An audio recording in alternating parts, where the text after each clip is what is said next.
بعد ما فتح فرعه التاني وكان خلاص بيشطب في الفرع التالت، للاسف حصلت له كارثه. محل النهارده مش مجهول، بس عشان ما بقاش انا والزمن عليه فانا هجرب الاكل، ولو طلع حلو هقول اسمه ايه، ولو طلعت عيوبه كتير شويه فولا كاني جربت حاجه. وعامه المحل ده متخصص في الاسماك، فانا طلبت شويه حاجات كده من هناك، ويلا بينا نبدا. اول حاجه بشوربه السي فود، هي كان فيها فيليه جمبري صبيط بلح بحر وكابوريا. الشوربه نفسها كشوربه كان طعمها حلو قوي، كميه برضو الجمبري والفيليه والصبيط اللي كانت جواها كانت كويسه، الكابوريايه برضو كان طعمها حلو وكان باين انها مبطرخه، فعامه هي الشوربه فعلا كانت حلوه. حط بلح بحر فيها كتير، الصبيط والجمبري حلوين قوي، الشوربه نفسها حلوه بصراحه. دخلت بعد كده على مكرونه جمبري وصبيط وش موتزاريلا، هي الصراحه كان شكلها مغري جدا، بس للاسف ما شدتش الشده بتاعه الموتزاريلا، ممكن عشان الجو. بس عامه الوايت صوص بتاع المكرونه كان طعمه حلو قوي قوي قوي، دون انها كانت مولعه واتلسعت لسعه وحشه قوي، بس هي الصراحه طعمها كان تحفه. يعني هم كانوا مستخدمين فلفل مع شويه خضره كده، الصراحه كان مخلي طعمها حلو قوي.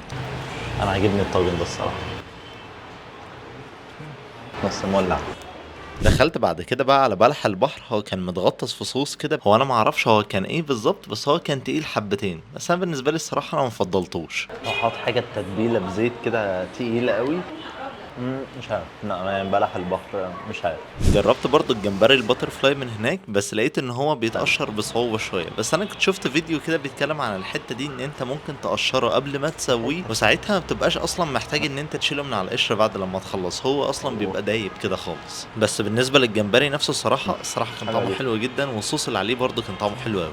انها تتبيله وطعم الصراحه عجبني جدا، والجمبري نفسه حلو قوي، يعني هو حجم الجمبري حلو، التتبيله اللي عليه طعمها حلو قوي، الزبده دي نفسها والصوص الباتر فلاي اللي محطوط عليه ده جامد الصراحه. واخر حاجه جربتها بقى هي السمك، طلبت واحده دينيس زيت وليمون، وواحده تانية بولتي مقلي، واخر واحده بوري مشوي. وبدات اول حاجه بدينيس زيت وليمون. مشكله الدينيس بس ان هو بيكون فيه شويه شوك كده صغير خالص، ده اللي بيبقى مستفز الصراحه. طعمها حلو، طعمها لذيذ الصراحه.